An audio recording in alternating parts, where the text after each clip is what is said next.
దీని పేరు కొలాజియం అంటారు. సో ఇక్కడేమో టికెట్లు దొరకడం చాలా కష్టం. మేము మంత్స్ బిఫోర్ కొన్నాము. మా హస్బెండ్ తీసుకున్నారు.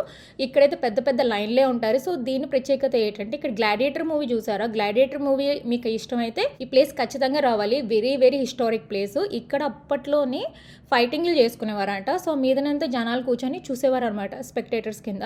So this is a very very famous place. So కింద నుంచి చూడొచ్చు, మనం మీద కూడా వెళ్ళొచ్చు. సో మీదకి వెళ్తే అది వేరే ఛార్జ్ ఉంటుంది, ప్రైస్ డిఫరెన్స్ ఉంటుంది అనమాట. సో బయట నుంచి వచ్చాక ఇలా కనిపిస్తుంది కొలాజియం అంతా కూడాను. ఇక్కడ మన హార్స్ రైడ్ కూడా ఎక్కొచ్చు, చాలా బాగుంటుంది. తర్వాత మేము లంచ్ తినడానికి వచ్చాము. మా హస్బెండ్ డ్రింక్ తాగుతున్నాం, మేము ఫ్యాంటా అండ్ స్పగెట్టి ఇంకా లజానియా అండ్ చాలా ఫుడ్ తిన్నాము. ఫుడ్ అయితే చాలా బాగుంది. తర్వాత ఏమో ఇక్కడ మేము జెలాటో ట్రై చేస్తున్నాము. Very fresh and yummy, so yummy అనమాట, నేను ఇంకా చెప్పలేను. సో డిన్నర్కి ఏమో మేము చీజీ పాస్తా ఇంకా యాంచోవీస్ పిజ్జా అన్ని ట్రై చేసాము. ఫుల్ వీడియో ఛానల్కి వెళ్ళి చూడండి ఫ్రెండ్స్, అసలు మిస్ అవ్వకండి, చాలా బాగుంటుంది. పిజ్జా అయితే అదిరిపోయింది.